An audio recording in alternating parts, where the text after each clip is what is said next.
Et salut à tous, heureux de vous retrouver ici dans l'arena pour vous commenter les Call of Duty Mobile Master ici en Chine.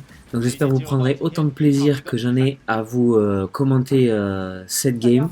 Donc tout simplement on se retrouve ici sur les Masters en recherche et destruction. Donc pour l'instant je vais commenter que de la recherche et destruction car sinon les games seraient beaucoup trop longues. Il y a quand même 5 manches, ce sont des BO en 5 manches, donc en fait c'est de l'e-sport. Ça faisait très longtemps que je voulais commenter de l'e-sport comme ça et je me suis dit bah, je vais utiliser le fait que je sois en Chine et qu'il y ait actuellement les majors sur Call of Duty pour vous les commenter. Donc voilà, donc déjà premier constat, moi ce qui me fait halluciner c'est tout simplement l'arena qui est dédiée. On parle quand même d'un jeu mobile, donc c'est vrai qu'en Occident souvent le jeu mobile est quand même déconsidéré comparé aux jeux sur PC ou sur console, notamment avec les sorties des PS5 et Xbox Series. Et au final, ici en Asie et en Chine, c'est beaucoup plus le mobile en fait qui est mis en avant. Et c'est ça en fait que j'ai envie de promouvoir un petit peu, c'est de vous présenter en fait ces joueurs-là. Alors, je connais pas tous les joueurs, mais voilà. Déjà, on va commencer par les équipes. Il y a les Funplux Phoenix, donc qui ont déjà une grosse équipe qui a été championne du monde sur League of Legends en 2019. Et ensuite les QG, donc eux, ils viennent vraiment de la scène Call of Duty mobile. Donc en fait ce que j'ai envie de faire avec ces gameplays là, c'est de vous présenter en fait la vision ici en Chine du jeu sur mobile, mais aussi de l'e-sport et comment en fait c'est valorisé. Et vraiment on va voir avec ces gameplays là, ces joueurs là, on va voir que vraiment c'est j'ai envie de dire du serious business et que vraiment ça fonctionne très bien. Donc là déjà la game a commencé, donc on voit que comparé au gameplay que je peux vous proposer moi sur le jeu où par exemple la recherche et destruction on est en 5 manches, ici ça va jusqu'à 9 manches, donc là pour l'instant ce sont les QG qui sont en attaque et les Funplus Phoenix qui sont en défense. Donc là pour l'instant les QG il reste plus qu'un joueur, mais là ils viennent de se faire dessouder, c'était un 3v1 que tout simplement les Funplus Phoenix ont réussi à gagner. Donc là on voit le joueur par exemple il joue déjà 4 doigts, donc moi en sachant que je joue qu'à 2 doigts, et c'est ça en fait, c'est vraiment de montrer ce que peuvent faire les joueurs pros avec du tactile en fait. C'est-à-dire qu'aujourd'hui quand on joue au tactile, moi personnellement revenir à la manette c'est devenu très compliqué parce qu'en fait le tactile vous permet tout simplement de faire des shots et surtout des actions beaucoup plus rapides. On voit ils changent de setup, ils arrivent à jouer beaucoup plus rapidement. Là on voit ils pré-shot la grenade, ce qui permet tout simplement de zoner voire de prendre du kill. Donc on se retrouve bien entendu sur la map d'Athènes. Donc là sur une map que vous devez déjà connaître si vous avez déjà regardé des gameplays sur ma chaîne où j'arrive particulièrement à faire certains moves, et on va voir justement les joueurs pros sur cette map, leur routine, comment ils arrivent à jouer, en sachant que là il y a du snipe. Alors moi c'est vrai que sur le multijoueur je joue jamais sniper, mais là ça joue snipe, donc pour l'instant c'est un 2-0 assez sec j'ai envie de dire pour les Funplus Phoenix, et on voit comment ça clique sur l'écran. Alors après c'est sûr ce sont des young guys, ils sont assez jeunes, mais bon ça j'ai envie de dire c'est un petit peu tout ce qu'on voit sur les scènes e-sport aujourd'hui, c'est des joueurs assez jeunes, on va dire qu'ils ont entre 16 et la vingtaine. Passer la vingtaine, on commence déjà à se faire vieux sur ce type de jeu. Donc là on voit, il prend la ligne un petit peu comme sur un Counter-Strike. Donc là il joue au DLQ-33, donc DLQ-33, un sniper qui permet tout simplement de faire des quick shots assez rapides. Donc c'est toujours pareil, ce sont les QG qui sont en attaque. Donc là on voit que en défense, ils vont défendre beaucoup plus haut que moi. Par exemple, moi je me mets toujours derrière la caisse, là où il y avait la smoke, et eux ils vont beaucoup plus haut. Donc là on voit qu'après le storm de 2-0, les QG sont beaucoup plus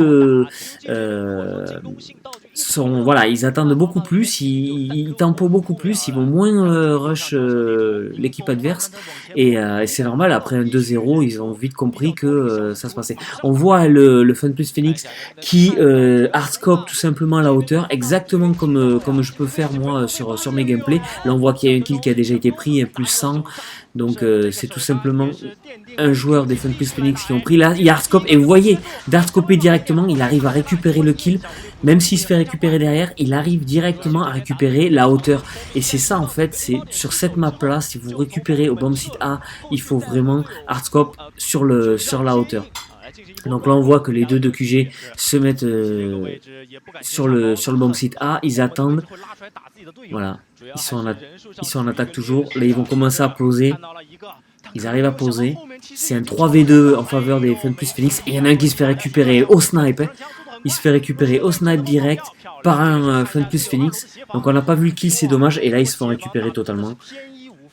Donc voilà, c'est dommage. J'espère qu'on va pouvoir voir le kill au snipe. Alors tout simplement, comment je sais, c'est parce que tout simplement il y a une emote quand il se fait récupérer, quand on fait un kill au snipe, l'emote Merry Christmas, ça c'est avec le snipe DLQ33 et un skin légendaire. Donc là on est reparti sur une attaque toujours pareil DQG. Donc pour l'instant c'est assez sec, c'est un 3-0 en faveur des FunPlus Phoenix. Alors personnellement je pense que les FunPlus Phoenix ont un meilleur roster, je connais pas du tout les QG, c'est une équipe qui vient en fait d'Underdog, ils sont passés par les qualifiers alors que bon, les FunPlus Phoenix ont une structure beaucoup plus importante, et comme je vous disais en début de stream, ils ont commencé, ils ont été champions du monde sur League of Legends, donc c'est déjà, pour être champion du monde sur League of Legends, il faut déjà un gros roster mais surtout une grosse structure. Donc là on voit, il y va au sniper, il a pas peur, hein, il se cache pas. Donc ça veut dire que le joueur est en confiance. Donc là ça continue. Donc pour l'instant en défense, on voit ils sont 3 en défense là-dessus et il prend toujours le hardscope au niveau du top. Hein. Il cherche pas à comprendre, donc pour l'instant 3-0. On voit que tout de suite les QG ont commencé à être beaucoup plus douchés et ils ont 57 secondes pour attaquer, mais ils restent dans leur... là ils sont quasiment dans leur side, dans leur backline. Ça envoie des smokes et on voit que quand même ça pré-shot aussi. Donc ça c'est intéressant parce qu'on va voir aussi tous ces joueurs qui pré-shot, qui tirent souvent dans les wallbangs, etc. Là on voit la Molotov qui part, ça prend direct et ça drop shot, ça prend le deuxième kill mais ça se fait récupérer. Là c'est un 4v3 en faveur des QG, oh là le scope, magnifique. Donc là c'est un 3v2, 2v2 maintenant. Là les snipers ils font plaisir parce que c'est vraiment un tir un mort, hein, j'ai envie de dire. 2-1 pour les QG. Les FunPlus Phoenix sont à la manœuvre toujours. Il en reste un des FunPlus Phoenix et s'il peut le faire, il est en 1v2 maintenant sur le bomb site B. Ah, il se fait récupérer. Il se fait récupérer tout simplement parce que il s'est trop découvert. Et mais c'est bien, ça veut dire que les QG reviennent. Il y a encore de l'espoir. Donc comme j'ai dit, hein, ils vont jusqu'à 9, une manche de 9. Donc pour l'instant c'est un 3-1 en faveur des FunPlus Phoenix. Donc là ils partent tout simplement pour faire de la défense. Ça va commencer à zoner et on voit ça se jette pas. Hein. Ça reste ça. On voit les pré-shots dans le mur directement au cas où qu'il y ait quelqu'un derrière le mur. On pré-shot, on reste bien, on se prend une flash là par contre du côté des QG. On court avec la Molotov et toujours pareil. Et on voit, il pré-shot dans le couloir avec la Molotov. Donc ça veut dire qu'à chaque fois, il faut faire ça, il faut pré-shot, tant pis. Mais on sait jamais, on peut au moins prendre quelques damage ou voir directement faire une élimination sur un joueur qui est mal placé. Donc là on voit ça se fait tomber directement chez les QG. FunPlus qui font une grosse défense, après shot toujours pareil et ça arrive à prendre le kill du côté des QG. Donc désolé, je connais pas le nom de tous les joueurs. Certaines fois c'est marqué un petit peu en anglais, ils ont des pseudos un peu en anglais, mais quand c'est en chinois là on voit Yidan. Puis en plus de ça, j'ai pas envie d'écorcher leur prénom, j'avoue. Donc là, il est 1v3, qu'est-ce qu'il va faire? Il n'arrive pas à prendre le kill, on est un peu chaud quand même sur le bomb site B. Donc on voit, ils sont à 3 doigts, donc là clairement sur des joueurs pro comme ça joue 3 doigts. Ça clique de ouf, moi je joue qu'en 2 doigts, j'ai essayé déjà de jouer en 3 doigts, mais c'est un petit peu trop compliqué. Donc voilà, je préfère jouer en 2 doigts, je suis un peu plus tranquille quoi. Je joue pas. Là on voit, là ça va pré-shot, non ça pré-shot pas. Là, alors là en fait tout simplement il envoie sa frag sur le bomb site A. Si ça se trouve il peut récupérer un kill ou pas, mais en tout cas on voit il a cross the map pour tout simplement prendre un kill quoi. Bon au final il a rien pris. On est à 4-1 pour les Fun Plus Phoenix, là on voit une vision large. Là il y en a 3 qui vont attaquer le bomb site A, et pour l'instant ils sont que 2 en défense. Ça rampe totalement du côté des QG, ça se jette plus. Là, on est vraiment douché. T'as son 4-1 quand même. J'ai envie de dire, le break est fait du côté des Fun Plus Phoenix. Donc là, ça prépare la grenade. Là, ça prend la ligne. Ça met de la smoke pour cover, hein, tout simplement. Il a l'air chaud ce joueur là, YTK, il a l'air assez chaud. Est-ce qu'il va pré-shot? Non, il pré-shot pas sa grenade, il se jette pas. Là ça attend, on est 57 secondes avant la fin du side. Est-ce qu'il va pré-shot? Non, toujours pas. Il attend, ça attend. Il y a eu un kill de fait du côté des Fun Plus Phoenix, j'ai pas vu d'où c'est sorti. Là ça pré-shot, au snipe, tout simplement. Là ça va rentrer dans le corridor, ça prend un kill, ça prend un... Oh là là, tout simplement. C'était un 1v2, il a réussi à prendre le joueur des QG qui rentre et qui fait mal quand même. Il a réussi à prendre 3 kills lui. Là, c'est son 3e kill là qu'il arrive à faire. Donc il est assez chaud quand même. Est-ce qu'il va réussir à poser? Il a la bombe sur lui. Il a un joueur qui arrive. Il n'arrive pas. Il n'arrive pas, non, tout simplement. C'est dommage, il serait sorti un tout petit peu plus vite. Il aurait pu peut-être le prendre sur sa gauche. Mais il n'a pas réussi. En tout cas, il a fait un gros move. Il est rentré directement sur le bomb site A. Il a réussi à éliminer 3 joueurs. Il était aidé d'un de ses collègues au début, mais il a réussi quand même à bien gérer ça. Donc c'est assez propre, mais bon pour l'instant les Fun Plus Phoenix ils font... Oh là là, le kill récupéré au snipe, magnifique. Hein. Là on a vu, hein, c'est du one shot direct. Hein. Ça cherche pas, ça tombe bien. Et là on voit le pré-shot sur la grenade, il arrive à prendre un joueur aussi. Là c'est un 4-3 hein, du côté des Fun Plus Phoenix, donc là encore une fois, là ça smoke pour cover un petit peu, mais ils sont en souffrance quand même les QG. Donc comme j'ai dit, le roster des Fun Plus Phoenix, à mon sens, hein, je connais pas toute l'équipe, mais à mon sens c'est bien plus, je pense, entraîné et coaché que les QG. Mais voilà, ouais, un 3-1, un 3v1 qui se finit 6-1 pour l'instant, ça fait très très mal du côté des QG. On prend cher, on prend l'eau. Je pense qu'on a attaqué un peu trop confiant et peut-être un peu trop rentre dedans sur le début, et face à une équipe aussi bien, je pense, entraînée. Il faut faire attention. Hein. Il doit avoir, parce que c'est pareil, les gaming house et tout ça, pour avoir vu des gaming house, notamment de EDG ici à Shanghai, je peux vous dire que c'est quelque chose. C'est un truc de fou quoi. Enfin, moi je sais que j'avais halluciné de voir le nombre de team e-sport ici en Chine, et surtout le développement en fait. C'est ça en fait que j'ai envie de partager ici avec ces gameplays là. C'est le développement, par exemple là sur ce week-end là, donc ça c'est des records que je fais du week-end dernier. Donc je vais essayer à chaque fois d'upload un side comme ça de recherche et d'instruction chaque week-end, chaque dimanche.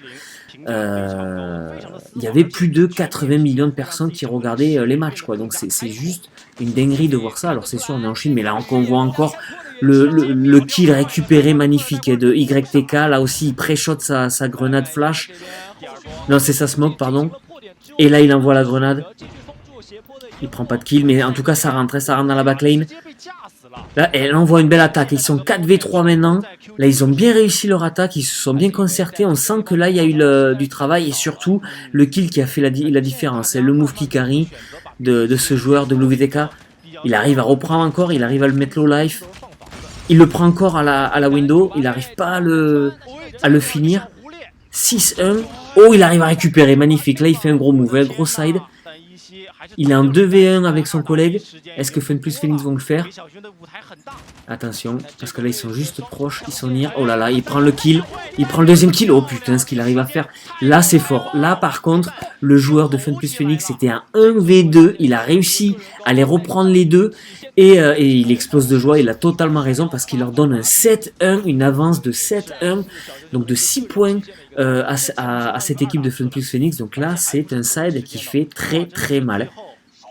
Et on voit les QG, malgré le fait que YTK, ce joueur, a réussi à faire 1 kilo snipe, a réussi à bien rentrer, il leur a fait mal. Là, ça pré-shot directement, ça rentre à la backlane là aussi. Fun Plus Phoenix qui arrive à faire très mal là aussi. C'est un 3v3 maintenant. Est-ce qu'ils vont pouvoir le faire? Au moins pour les QG, non même pas. Ils arrivent à se faire directement démonter, j'ai envie de dire. Il est 1v2, mais qu'est-ce qu'il veut faire? Non, il peut rien faire là. Là, il est...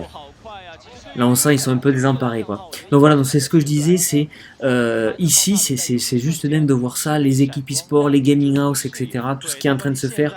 Et je pense que dans les 10-15 prochaines années, même pas, dans les 5-10 prochaines années, la Chine aura un gros roster